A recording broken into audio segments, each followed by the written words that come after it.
Okay. There has been some talking about the way the game is developing. I was looking at Stockholm Open a few weeks ago, or last week actually. Karlovic was playing. I mean, I didn't even see his serves. It was going this fast. Is that a good development? Well, there's one guy, yeah. That's one guy. Let's not forget. Yeah. It's one guy who serves really big. We've had many small guys who also play the same way, you know, from the baseline they run, they fight. So we have one guy now who serves big, but I definitely think that our game is getting more and more physical. I think it is hard and not easy to maintain over an entire year. This is why I think they try to adjust the schedule a little bit, you know. Stop is the best of 5 set finals. I think Stockholm used to be best of 5. Basel used to be best of 5. Madrid, Paris, you know, and it would be very draining. I honestly like the challenge of best of 5 sets. This is what I practice for, you know, like I told you before. But it's for the body, it is really hard on a regular basis. And I've again played over 80 matches, and you know, you have such little time that you really stretch all the time, and it hurts your body. So for this reason, it's become more physical, but I think it's become also very entertaining, you know. And we see great quality tennis right now, I think. If you can take one shot from one single player on the tour or from the tennis history to make you better, or one quality, what would you take from who? So many things, you know, but I probably would take almost Stefan Edberg's or Pat Rafter's volleys. You know, for me to be a wonderful net player and volley like that would be for me, I think, a dream come true. Because I love it to finish points at the net, and you know, when a guy comes to the net and you hit a good passing shot, and the guy covers it and puts the volley away, it's the worst feeling, you know. So if I would have those volleys, I would be feeling great about it. Yeah.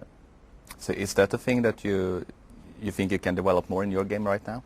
The volley? I probably could develop it a little bit more, but I will never be such a good volleyer like Edberg ever was, you know, or Rafter, because I didn't grow up playing that way on a regular basis. And today's game, you have to understand, also it's slowed down so much. The balls have gotten bigger, the courts have gotten slower, so it is very hard, very difficult to volley these days very well, because the guys return so well and pass so well. So when we practice for 1 hour, we do basically 45 minutes of practice from the baseline with serves and stuff, and maybe we spend 5 minutes at the net. It used to be the other way around, that you would stay a lot at the volley. So of course we don't volley as well as the old guys. Well, looking at your talent, sometimes I get a feeling that when I see you play, you could play a game that would please the crowd even more than you do. Is that right? Probably a little bit, yes. I mean, I could play more crowd-pleasing shots, you know, but I used to do that so much when I was young, and would lose a lot of matches because of it. So I try now to be much more focused, try to win. It's not like winning ugly. My game is still very stylish, so I'm unfortunate about that. You're on top now, but I mean, your career won't last forever.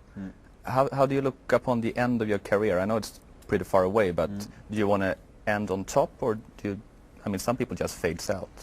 Yeah, I mean, I definitely hope I can end on top. You know, top, maybe not #1, you know, but maybe in the top 10 at least, or you know, winning a Grand Slam. You know, I know that I have a lot of Grand Slams left in me till an old age. You know, I've announced for sure that I would like to play till the Olympics in London 2012. I'll be 31 by then, and then I think after that it should be also no problem for me to continue. I definitely get inspired when I see Andre Agassi playing, you know, till he's 35, 36 years old, or Ken Rosewall, or Connors, guys play till 40, you know.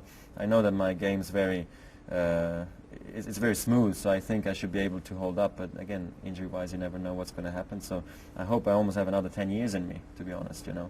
People might think I'm crazy, but I honestly feel like it is absolutely possible, you know. So we'll see how the career goes, but I hope I can finish up on top, yeah, that would be nice. 10 more years sounds good. Thank you very much. All right. Appreciate it. Thank you very much. Thank you. Nice talking to you. Nice talking to you too. Will you play in Beijing? Next year? Next year? Yeah, absolutely. Yeah. Okay. Big goal for me. Yeah. It is? Yeah, Okay. for sure. I mean, I had some great, how do you say, moments in Olympics. I met my girlfriend. I know, Erica, in Sydney. Yeah. in Sydney, carried the flag in Athens. Yeah, you did. Switzerland, yeah, so it's big, it's big. And it's one of those moments as athlete. Maybe, you know, some think tennis is not so, you know, it's not like the 100-meter sprint in, you know, athletic, but for us it's like, for me anyway, it's very emotional. I mean, you don't play for Switzerland or for your country very often, so That's right. Olympics is very special for that. Yeah.